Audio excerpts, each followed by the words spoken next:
Në një kohë kur shumë qytetarë në Kosovë ankohen për mungesë të vendeve të punës, një fenomen tjetër po bëhet gjithnjë e më i dukshëm, rritja e numrit të punëtorëve të huaj në tregun tonë. Nga ndërtimtaria te gastronomia deri tek sektori i shërbimeve, gjithnjë e më shpesh po shohim punëtorë që vinë nga vende tjera për të plotësuar vendet e lira në vendin tonë. Kjo ngrej një pyetje thelbësore, si është e mundur që në një vend me papunësi të lartë, bizneset po kërkojnë fuqi punëtore jashtë vendit, apo refuzon këto punë nga vetë qytetarët dhe çka po ndodh me fuqinë punëtore të vendit tonë.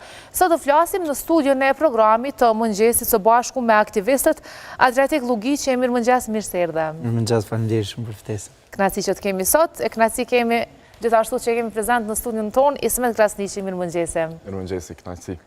Si çdo herë përmes lidhjes direkte lajmërohet ekonomisti Arton Muhaxhiri. Arton, mirëmëngjese. Mirëmëngjesi. Faleminderit që je pjesë e këtij paneli. Mirë jemi, si jeni ju? Si kanë një dita? Dita në pej, apo jo? Po ka peja, po rutinë, së koha keqe, po mirë shumë. Ndreqet më duket prej, të paktën prej diellës e tutje kemi temperatura shumë të mira.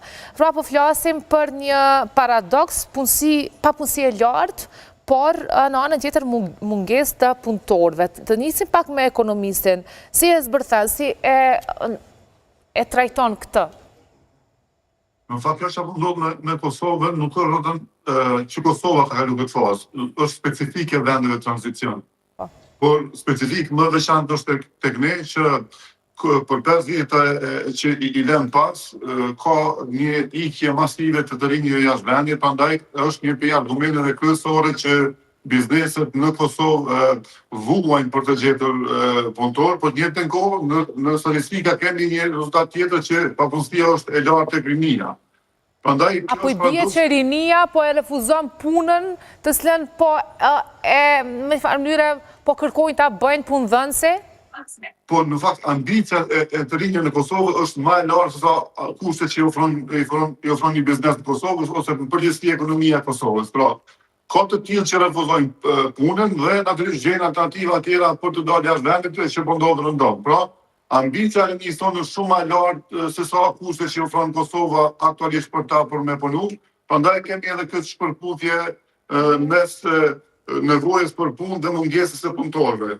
Kjo është proporcion që ndodh kudo, ka ndodh edhe nga të rajonit është njëjta situatë pothuajse, por specifika tek ne është që këtu shumë njerëz e sidomos të rinj e lëshojnë Kosovën, e sidomos 200.000 vetëm brenda 5 viteve janë larguar nga Kosova. A mund ta marrim si normale këtë? Në fakt, është shqetësuese. Është e vërtetë që është shqetësuese, por nuk është diçka që nuk ndodh. Domthonë është normale një vend si Kosova në tranzicion të ndodhë kjo. Dhe ne sot, ju dini sidomos në gastronomi, siç e the, ka punëtor nga India, nga Nepali, nga Bangladeshi, ka këtu jo është në gastronomi, po ndërtim është njëjta situatë. Pra ambicia e njerëzve në Kosovë është më e lartë se kushtet që i ofron Kosova për ta. Të shojmë pak nga syri i të rinjve dhe aktivistëve pse është duke ndodhur ky fenomen. Çfarë po e shkakton që një i ri i Kosovës të mos pranojë punë në Kosovë, ndoshta punën e njëjtë është në gjendje ta kryejë në një shtet tjetër? Padyshim.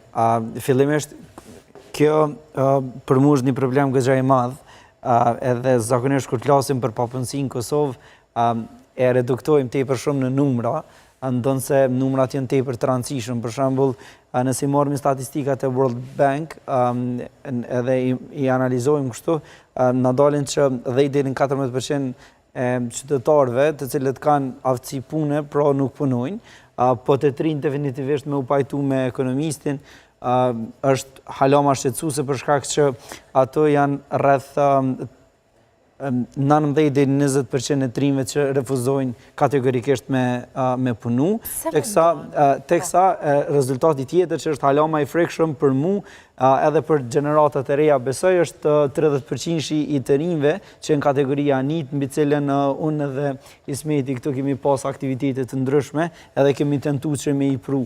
Kategoria NEET pra është kategoria që as nuk është duke viju punë, as arsim në të njëjtën kohë, as në trajnim të caktuar, e kjo është hala më problematike për shkak që të shtenë me një situatë për të madhe të krizës, jo vetëm individuale, po edhe të shtetit, për shkak se kush jemi ne pa kontributin tonë në shtet. Pse ndodhë kjo realisht, ose cilat janë nështë në bazë pikpamjes time, konsideroj që ka një strukturë tepër të madhe të problemeve. Për shembull, elementi i parë është moslidhja e arsimit me tregun e punës. Definitivisht pika e dytë, edhe ajo që përmendi ekonomisti, është ambicjet të cilat triti kanë në raport me ato mundësit të cilat i ofrojnë në tregun e punës Republika e Kosovës, por tek çështja e ambicjeve ndoshta e kisha lidh më shumë me idenë e vlerave të cilat trit i kam, sa vlerë orientuese kena si tri për momentin, edhe pika e tretë që i shton tepër shumë rëndësi, mendoj që është pjesa e shpejtësisë, pra nuk ka që institucionet janë duke lëviz shpejt, na kemi qenë edhe dëshmitar tash këto 2 vitet e fundit që nuk ka institucionet të qëndrueshme. Secila tentativë për me tentu edhe me shpjegu ngecjen e institucioneve tek me dërzu barë trimve ose dikuj tjetër nuk është i deputetve, është i atyre të cilët neve që i kemi votu të gjitha partitve pa dallim, edhe duhet me ishty qëto procese për shkak që kjo është rezultati i cili po prodhohet. Edhe normalisht që trit kanë me punu punën e njëjtë diku tjetër, jo për shkak që ata kanë ambicje ndoshta më të mëdha, po që ajo siguron, që ajo hapësinë është një parashikueshmëri, pra ata e bëjnë. Pra nuk është që ka mungesë të vendeve të punës, sa mund të themi që edhe qytetarët vetë, sidomos kjo kategori që ju e përmendet, po refuzojnë të kryejnë punë të tilla. Shkeni, unë besoj që është problem shumë stresor, paksa dhe zinxhiror, sidomos në rastin e Kosovës. Ekonomisti e përmendin shumë mirë që kemi pas ikje të madhe trive prej shtetit Kosovës, po gjithashtu nëse i marrim vendet e tjera ku ka pas luftë ose në vendet si Kosova që janë vende post-konfliktuoze, nuk është diçka e re për këto vende që me pas qëtë problemit që na e kemi sot. Unë besoj që është edhe arsyeja pse trit janë paksa më ambiciozë dhe mirë që janë, shumë mirë që ka ardhur puna deri tek një rinie e cila kërkon gjithmonë më shumë edhe nuk ka ambicie të vogla. Unë besoj që kjo shkon edhe me kohën edhe me zhvillimin e shtetit Kosovës, kështu që sa ma shumë tri që kemi që kanë ambicie për me punu diçka ma të mirë ose ma shumë, nuk është si diçka të dëmshme. Të dëmshme e shë, po këtu pa dash... Dëmshme, a mund të jetë dëmshme, kjo kategoria 30% cilët nuk janë duke u angazhuar në asë një punë, dhe sa ka kërkesa nga vetë punëdhënëse, nga vetë kompanit për vendet të punës. Pikërisht, të dëmshme e shë pjesën që aty që janë në NIT, që nuk janë asë në edukim, asë në punësim, për që nuk janë asë në trajnime, në një hulumtim që kishim realizuar nëse nuk ka bëj vitin e kaluar, shumica e përgjigjeve të tyre ose gjatë intervjisave kur i kam bërë, kanë qenë përgjigje ndoshta që po presim dalim jashtë, po presim një vizë pune, ose është dikush nga shtetet e mërgatës që po na financon për momentin dhe nuk është se kemi nevojë për punë. Tash kjo është shqetësuese për shkak se nëse ti si i ri vazhdimisht pret që me dal jashtë me një vizë punës ose edhe refuzon me u angazhu çfarëdo lloj pune në Kosovë, i bën që ti ke humbë edhe besimin me shtetin edhe lidhjen me shtetin.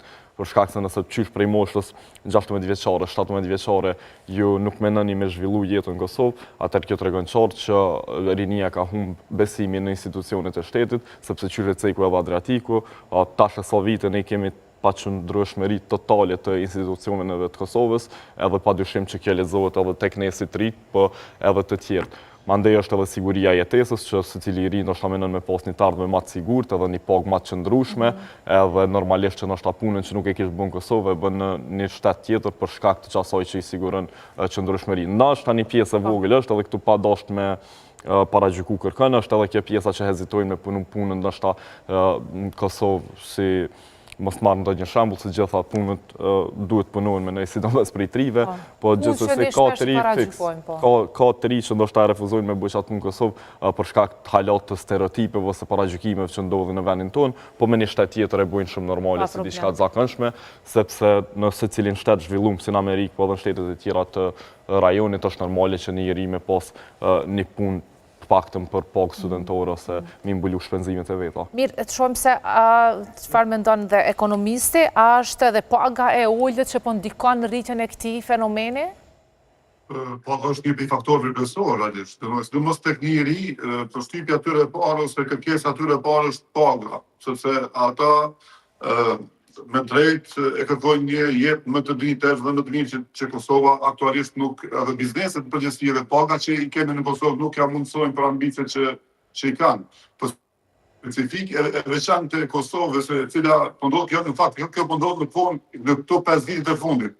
Do t'ishte e natyrshme sikur situata e njëjtë ndodhte para 10-15 viteve kur ti ke qenë shtet në fillimet e tranzicionit në zhvillim kur pothuajse të gjitha segmentet ishin në fillim sipër dhe nuk kishin stabilitet.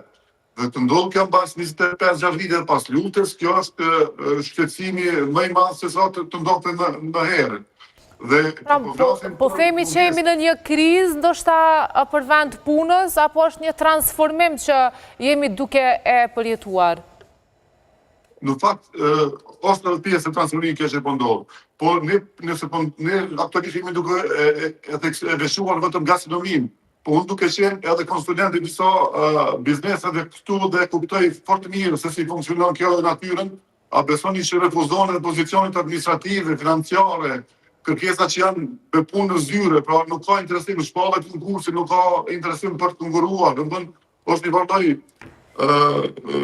specifike që nuk ndodh vetëm tek gastronomia ose këto ndërtimi, po ndodh kudo në ndërmarrjen në Kosovë. Dhe kjo është një alarmi që institucionet e Kosovës që janë përgjegjëse për situatën të ndryshojë strategji, të bëjë planifikime të mira, e tha njëri prej mysafirëve që ka lidhje me nevojat e tregut, arsimin, i cili ashtu është në gjendje të rëndë.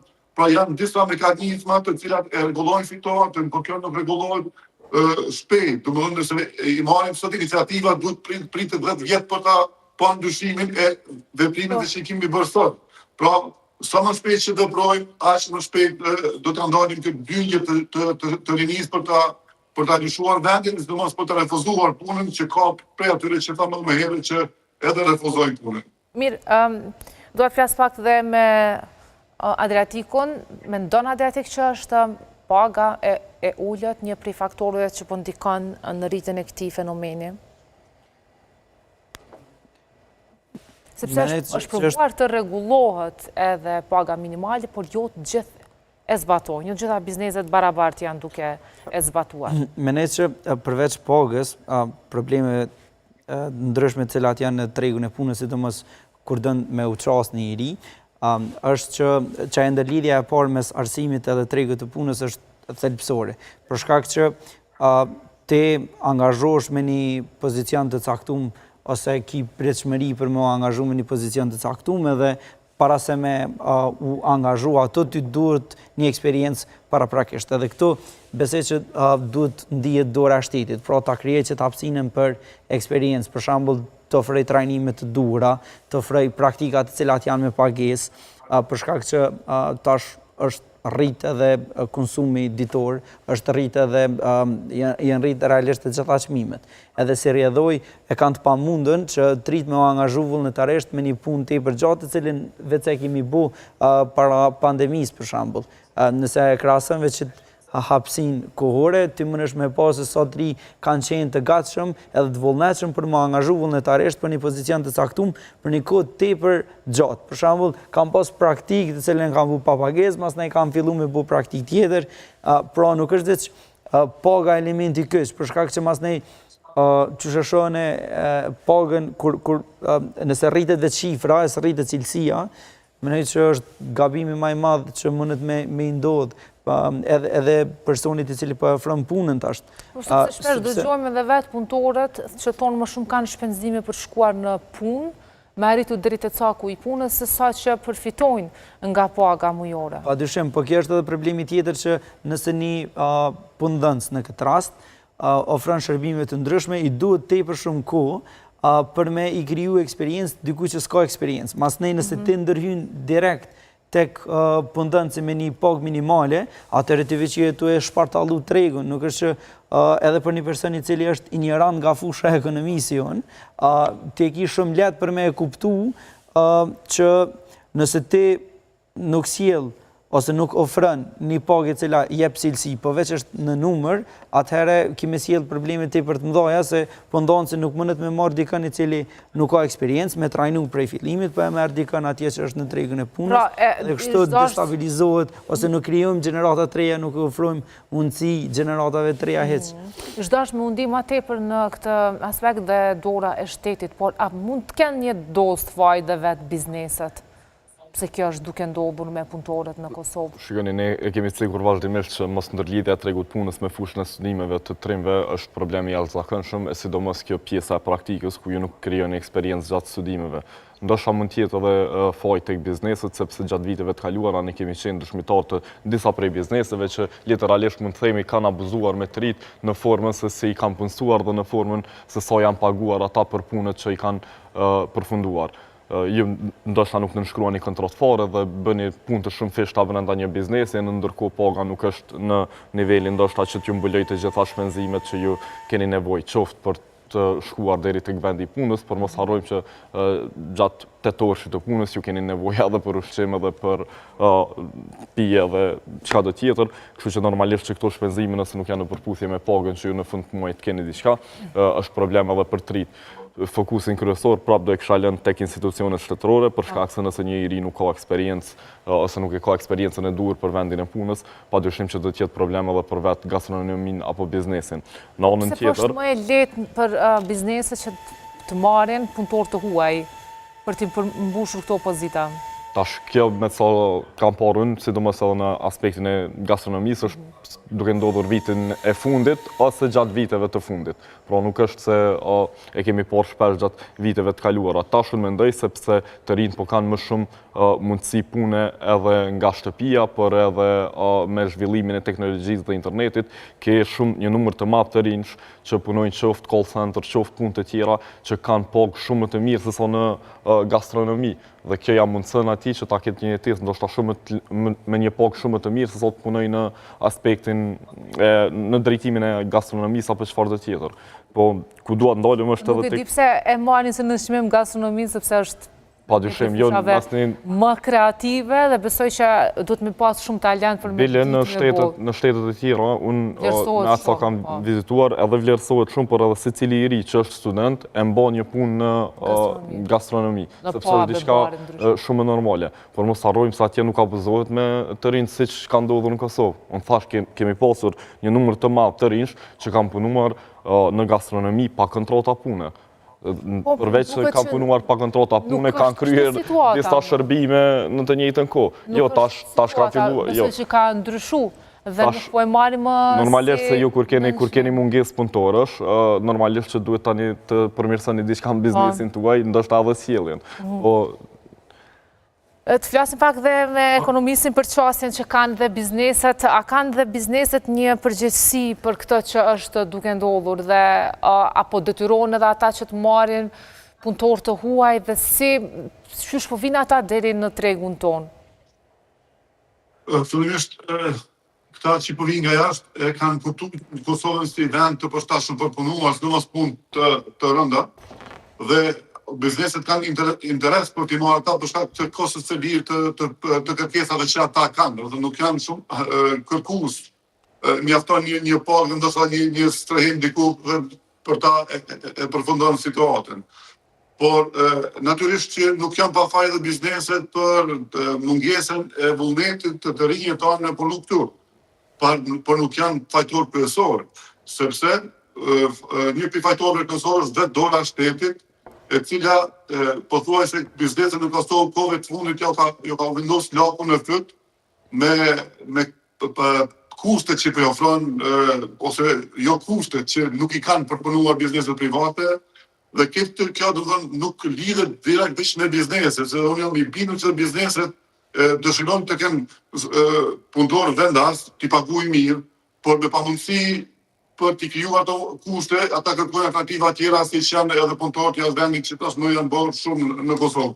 Pra, janë një zinxhir, një varg elementesh që e përbëjnë ose që kanë shkaktuar këtë situatë. Por përgjithësi kryesor, i cili mund ta rregullojë situatën, është natyrisht dora e shtetit, e cila kohë të fundit po mungon, jo vetëm për bizneset, por edhe për rinin.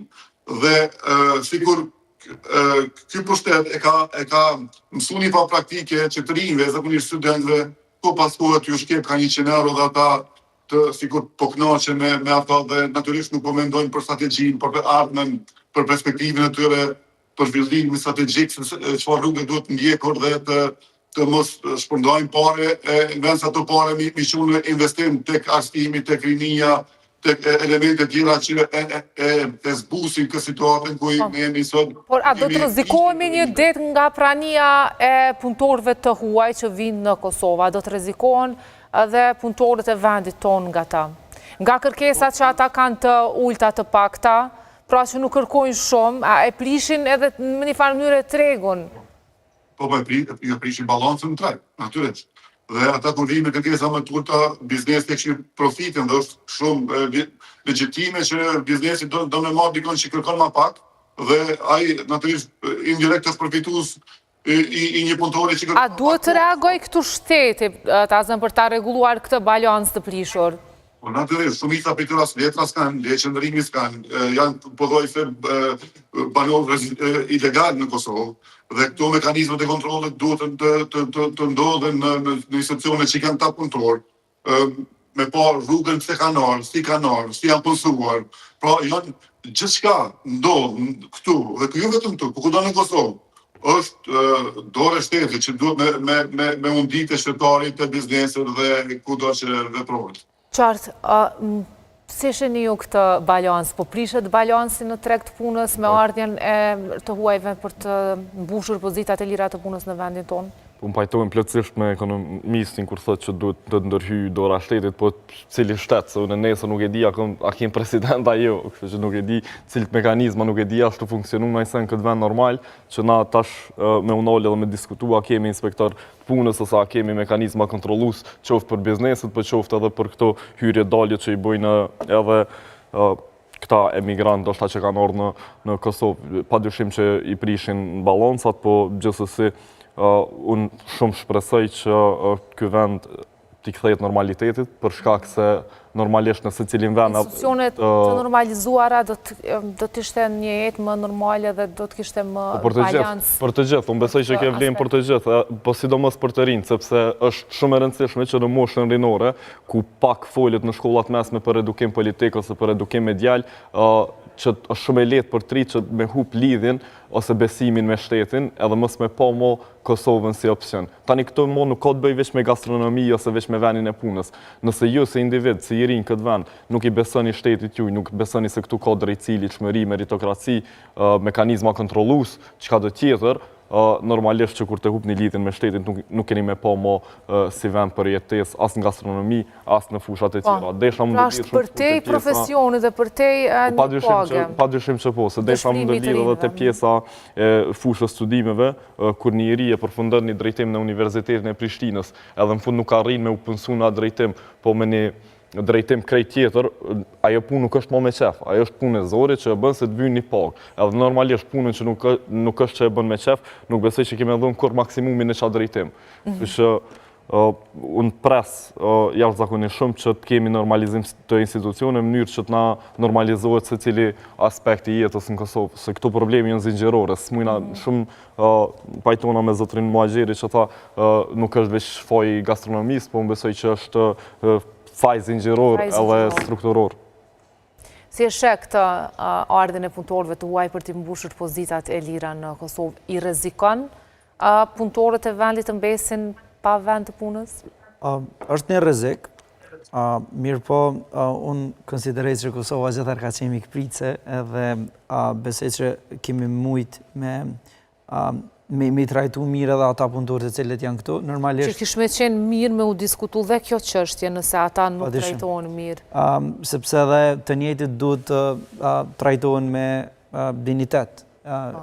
Po nëse edhe ata e shohin që të njëjtat bizneset cilat i kanë trajtu në këtë formë qytetarët e vetë që apresin për shembull dikush që vjen prej një shteti me këse prej largë me u trajtu ma ndryshë ose me u trajtu ma mirë, ndonë se për shkak të pagës është një element i për i rëndësishëm, për nuk është i vetmi, na shumë treja shumë qytetarë të Republikës Kosovës që e lojnë punën e vetë, jo veç për shkak të pagës, po për shkak edhe të kushteve që i ofrën, sidomos tek çështja e avancimit. Shumica e qytetarëve të Republikës Kosovës janë tri, edhe rrjedhimisht ata kanë nevojë për avancim.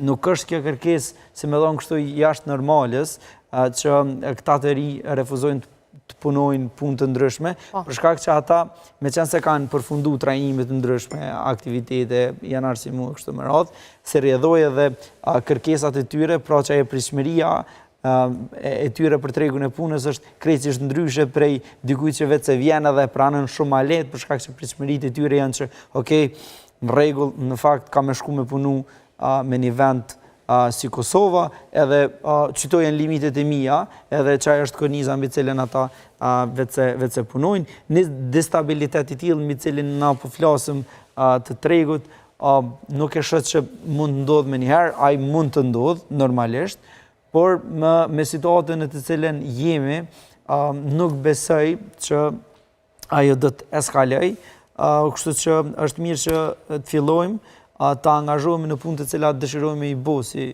qytetarët të Republikës Kosovës edhe aty t'japim kontributin tonë. Po, ne fillimisht për me dhanë kontribut dikun, besoj që du të fillojmë edhe ta kuptojmë sa i përkasim shtetit. Edhe shteti realisht ka pas shumë probleme për me e mbjellë që atë dhe dashurin, që dashurin ndaj shtetit. Për shembull, na shumicën e gjeneratës së mesme nuk i kemi askënd duke bënë ai punë vullnetare që është praktik në për shumë vende të botës. Shumicën e punës e mesme për çfarë gjenerate? Po flasim për shembull pas moshës 30 vjeçare. Në rregull, pritet që ata që janë pas moshës 30 vjeçare pra të kenë stabilitet të tyre të caktuar të punës. A kanë stabilitet? Saktë se më është më lënë faj, se është edhe çështja tani e pjesës që e kanë përjetu luftën, kanë qenë me një shtet ku nuk e kanë ndjesit të tyrin, nuk ka qenë ndjenja që janë duke kontribuar dhe nëse nuk ndjellet kjo qysh prej moshës hershme, unë besoj që masanej është edhe pak psikologjike, për shkak se nëse kënë qenë me një vend si ishtë Jugoslavia ku jenë shtyp të drejtat e shqiptarëve, tjere, na e dim që ka ndodhë në histori, tani juve automatikisht kam ju hup që e ndjenja e përgjegjësisë ndaj shtetit, ndoshta mas miri, mëse miri, ndoshta shpjegohet, na mujna me po me një shembull, ndoshta kështu më universal është se kur i shohim shtëpitë të gjithë shqiptarëve ose kosovarëve janë teje të pastra, por në momentin që dalim në rrugë na nuk i kena më ndjenjen e shtëpisë tonë, kena